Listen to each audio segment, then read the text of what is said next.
Hello बच्चों, हिंदी साहित्य की कक्षा में आप सभी का स्वागत है। हिंदी साहित्य की कक्षा 8 का अध्याय संख्या 2 स्वभाव का प्रभाव आज हम पढ़ने जा रहे हैं। यानी आपका जैसा नेचर है उसका असर वो आज हम पढ़ेंगे। हिंदी साहित्य हमें सिर्फ बोलना यानी भाषा ही नहीं सिखाता, अपितु जीवन जीने की कला, इसके महत्व और मूल्यों से भी हम सभी को अवगत कराता है। तो आइए इस अध्याय को प्रारंभ करते हैं। ये है अध्याय संख्या 2 स्वभाव का प्रभाव। ये एक लेख है, आइए इसे पढ़ें। एक विशाल कांच के महल में न जाने किधर से एक भटकता हुआ कुत्ता यानी डॉगी घुस आया। विशाल यानी बड़ा। हजारों कांच के टुकड़ों में अपनी शक्ल को देखकर वो चौंक गया, हैरान रह गया। उसने जिधर नजर डाली वह उसे उधर हजारों कुत्ते दिखाई दिए। वह समझा कि ये सब उस पर टूट पड़ेंगे। क्या सोचा? उसने सोचा कि ये सब मेरे पर झपट पड़ेंगे और मुझे मार डालेंगे। अपनी शान दिखाने के लिए वह भौंकने लगा। कुत्ता क्या करने लगा? भौंकने लगा। उसे सभी कुत्ते भी फिर दूसरी तरफ, क्योंकि वो परछाई थी, वो प्रतिबिंब है उसका, फोटो दिखाई दे रहा है उसे, तो वो सामने वाले कुत्ते भी उसे भौंकते हुए दिखाई देने लगे।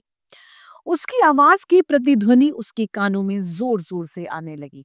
अब उसकी जो आवाज थी वो गूंज रही थी, तो वो उसके कानों में फिर से उसे सुनाई देने लगी। वो और जोर से भौंका।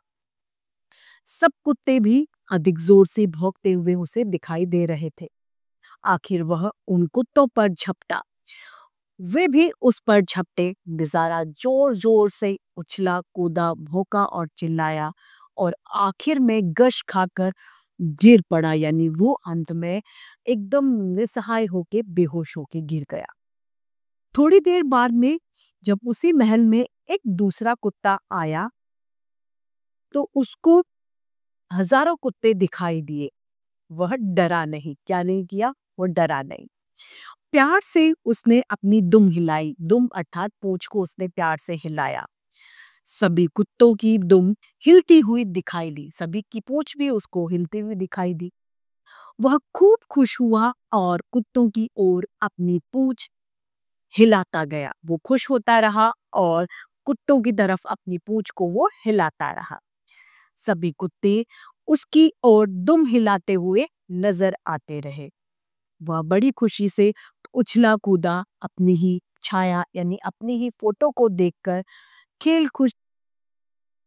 खेला। अपनी ही छाया से यानी अपनी ही फोटो के साथ वो खेलने लगा, खुश हुआ और फिर पूंछ हिलाता हुआ चुपचाप बाहर चला गया। जब मैं अपने दोस्त को हमेशा परेशान और चिड़चिड़े देखता हूँ तो यही किस्सा मुझे याद आता है। मैं उसकी मिसाल यानी उसका उदाहरण यानी एग्जाम्पल भौंकने वाले कुत्ते से तो नहीं देना चाहता। यह तो बड़ी अशिष्टता होगी, यानी ये गलत आचरण होगा। पर इसी कहानी से वे चाहे तो कुछ शिक्षा ले सकते हैं। दुनिया कांच के महल के समान है। किस तरीके से है? कांच के महल की तरह है। अपने स्वभाव की छाया ही उस पर पड़ती है। अगर आप खुश रहेंगे यानी प्रसन्नचित्त रहेंगे तो दूसरों के दोषों को न देखकर अपने आप उनके गुणों को ही जानेंगे, ध्यान देते, तो दुनिया भी आपसे नम्रता और प्रेम का बर्ताव करेगी। कैसे? वो भी आपको प्यार करेगी। अगर आप हमेशा लोगों के ऐप यानी लोगों की कमियों को देखेंगे तो आप उन्हें अपना शत्रु समझने लगेंगे और फिर वे क्यों ना आपकी ओर गुस्से से दौड़ेंगे। अंग्रेजी में एक कहावत है कि अगर आप हंसेंगे तो दुनिया भी आपका साथ देगी, पर अगर आपको गुस्सा होना और रोना है तो दुनिया से दूर किसी जंगल में जाकर अगर आप रोए और हंसे तो खुश है। क्योंकि ये दुनिया इस तरीके की है कि अगर आप खुश हैं तो आपकी खुशी में सब हैं, लेकिन अगर आप दुखी हैं तो आपसे लोग दूरी बना लेंगे। अरे यार, ये तो दुखी आत्मा है, इसके साथ क्या बैठना, ये तो खुद ही परेशान है। तो लोग परेशान व्यक्तियों का साथ कभी नहीं देते। इसीलिए हमेशा हर स्थिति में हमेशा हमें खुश प्रसन्न रहना चाहिए। अमेरिका के मशहूर नेता अब्राहम लिंकन से किसी ने एक बार पूछा, आपकी सफलता का सबसे बड़ा रहस्य, सबसे बड़ा राज क्या है? उन्होंने ज़रा थोड़ा-सा सोचा और फिर उन्होंने उत्तर दिया, मैं दूसरों की आवश्यकता अनुसार आवश्यक नुक्ताचीनी कर उसका दिल नहीं दुखाता। क्या करता हो? नुक्ताचीनी यानी उनमें कमियाँ निकाल कर उनका दिल नहीं दुखाता हूँ। मेरे मित्र की यही खास गलती है। क्या है? कि वो दूसरों में कमियाँ ढूँढते। वे दूसरों का दृष्टिकोण समझने की कोशिश नहीं करते। दूसरों के विचारों, कामों और भावनाओं की आलोचना करना ही अपना परम धर्म वो समझते हैं। उनका शायद यह ख्याल है या उनकी ये सोच है कि ईश्वर ने उन्हें लोगों को सुधारने के लिए ही भेजा है। पर वे भूल जाते हैं कि शहद की एक बूंद ज्यादा मक्खियों को आकर्षित करती है बजाय एक सेर जहर के। एक सेर जहर रख दो और एक बूंद शहद की डाल दो तो मक्खियां किस पे ज्यादा आएंगी? शहद पे। दुनिया में पूर्ण कौन है? हर एक में कुछ ना कुछ गलतियां रहती हैं। प्रत्येक व्यक्ति से गलतियां होती रहती हैं। फिर एक दूसरे को सुधारने की कोशिश करना अनुचित है। जरूरी नहीं है कि आप दूसरे को सुधार ही ले। दूसरों को सीख देना तो बहुत आसान काम है। दूसरों को सिखाना तो बहुत आसान होता है। कह दो भाई ऐसे मत करो, ऐसे करना चाहिए, लेकिन क्या आप खुद भी उसे करते हैं? अपने ही आदर्शों पर स्वयं अमल करना ठीक है। अगर हम अपने को ही सुधारने की कोशिश करें और दूसरों के अवगुणों पर टीका टिप्पणी करना बंद कर दें, तो हमारे मित्र जैसा हमारा हाल कभी नहीं होगा।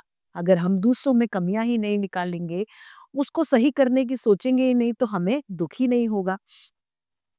अगर सचमुच कहीं कुछ त्रुटियां हैं, यानी कुछ सच में गलतियां हैं जिनकी ओर निंदक हमारा ध्यान खींचता है, तो उन अवगुणों को दूर करना हम सभी का कर्तव्य हो जाता है। जिसने उनकी ओर ध्यान दिलाया, हमें उसका एहसान यानी उपकार मानना चाहिए। एक दिन एक सज्जन से कुछ गलती हो गई। हमारे मित्र तुरंत बिगड़कर बोले, देखिए महाशय, यह आपकी सरासर गलती है, यानी ये तुम्हारी बिल्कुल गलती है।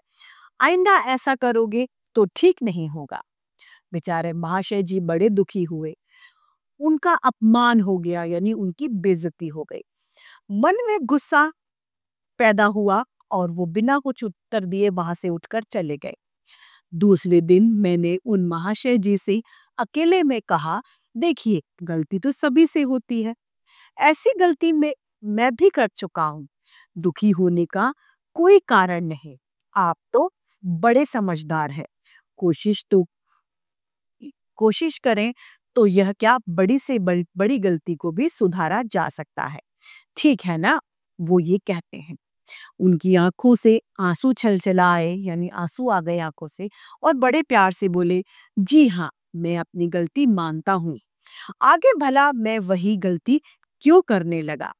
पर कोई मोहब्बत से पेश आए तब ना, कोई प्यार से समझाए तभी तो। जब गुस्सा अगर आप किसी गलती करने वाले व्यक्ति को करेंगे ना, तो वो और ज्यादा गुस्सा हो जाता है, वो और उस कार्य को ज्यादा करेगा। लेकिन यदि आप प्रेम से उसे समझाएंगे तो उसे जल्दी समझ में आ जाएगा। आदमी प्रेम का भूखा होता है। जब सरदार पृथ्वी सिंह ने हिंसा का मार्ग त्याग कर अपने को बापू के सामने अर्पण कर दिया, यानी बापू को समर्पित कर दिया, तब बापू यानी महात्मा गांधी को खुशी और संतोष हुआ। पर बापू जहां प्रेम और सहानुभूति की मूर्ति थे, वहीं बड़े परीक्षक भी थे। वो बहुत बड़ी परीक्षा भी लेने वाले थे। कुछ दिनों बाद उन्होंने पृथ्वी सिंह से कहा, सरदार साहब, अगर आप सेवाग्राम में आकर मेरे आश्रम में रह सके, तभी मैं समझूंगा कि आपने अहिंसा का पाठ सचमुच सीख लिया है। पृथ्वी सिंह जरा हैरान होकर बोले, आपका क्या मतलब है बापूजी? भाई, मेरा आश्रम तो एक प्रयोगशाला है। जिन लोगों की जिन लोगों की कहीं किसी से नहीं बनती, वे अक्सर मेरे पास आ जाते हैं। उन सबको एक साथ रखने में मैं सीमेंट वाला काम करता हूँ, यानी इन सभी को आपस में जोड़े रखता हूँ। और वह सीमेंट मेरी अहिंसा है। क्या है? अहिंसा। मैं समझ गया बापूजी, पृथ्वी सिंह ने मुस्कुराकर कहा। आगे की कहानी यहाँ कहने की जरूरत नहीं, पर इसमें बापू के प्रेममय व्यवहार की एक झलक मिल जाती है। उन्होंने प्रेम और सहानुभूति से कितने ही व्यक्तियों को अपनी ओर खींचा था।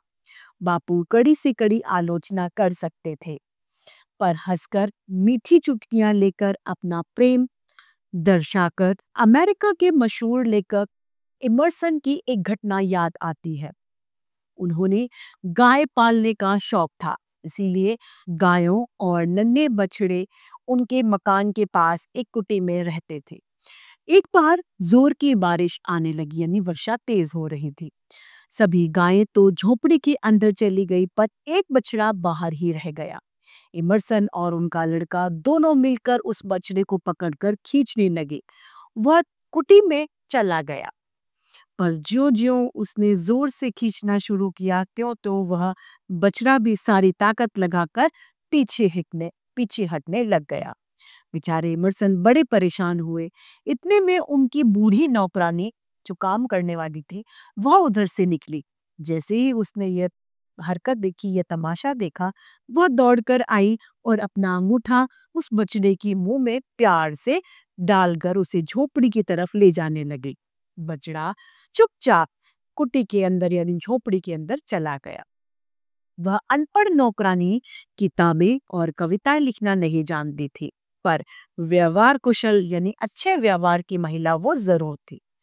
और जब जानवर भी प्रेम की भाषा समझते हैं, तो फिर मनुष्य आखिर क्यों नहीं समझेंगे।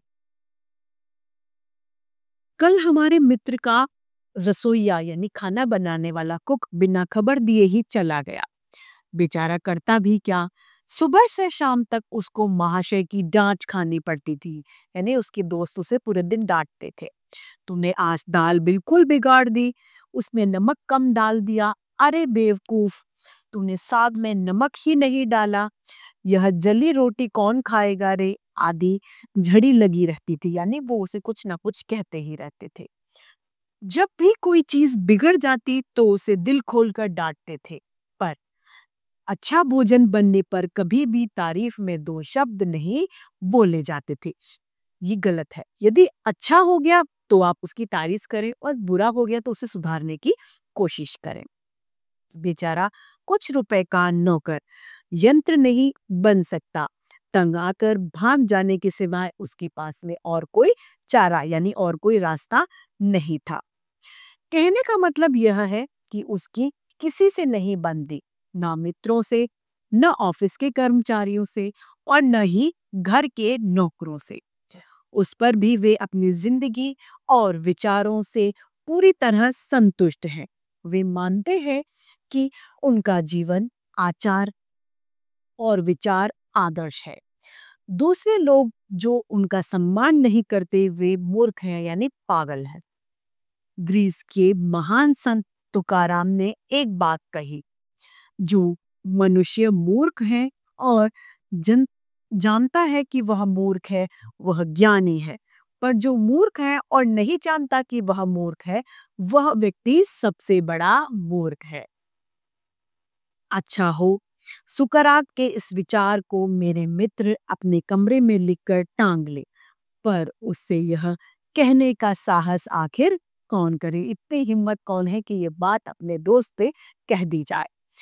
तो इसी के साथ हमारा ये आज का अध्याय यही समाप्त होता है, और साथ साथ हिंदी साहित्य की कक्षा भी आज की यही समाप्त होती है। फिर से हिंदी साहित्य में ऐसे रोचक अध्याय लेके आपके समक्ष प्रस्तुत होते रहेंगे।